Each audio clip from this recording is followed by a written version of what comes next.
এবার নিয়ে আসলাম শূকর। হ্যাঁ, আমি দেখছি দুটো শূকরের বাচ্চা এখানে পালন করছে। তো শূকরের বাচ্চা দুটো ছবি একটু ধরি, একটা সাদা একটা কালো। এদেরকে খাবার দিয়েছে ধান। এই ও বাবা, আমাকে খুব ভয় দেখাচ্ছ কেন তুমি?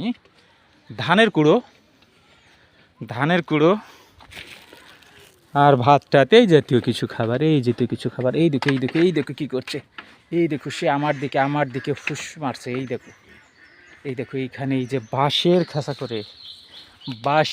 করে দেখছি, বাঁশের খাঁচা করে এই শূকরগুলো তারা এভাবে এভাবে পালন করছে।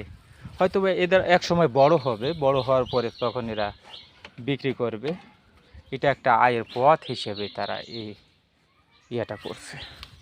এই ফাঁকা জায়গা, এই কাঁচা আর এই মাঝখানে শুকর যেটা একটা কালা, একটা কালো। আমাকে ক্যামেরাটা কাছে নিতেই দেয় না, এত ভয়ঙ্কর এরা, এত ভয়ঙ্কর, এত ভয়ঙ্কর। এই দেখেন, এই দেখেন, দেখছেন? এই যে গ্রাম্য দৃশ্যাবলিতে এভাবেই পালন করে থাকে শুকরের ইয়েটা।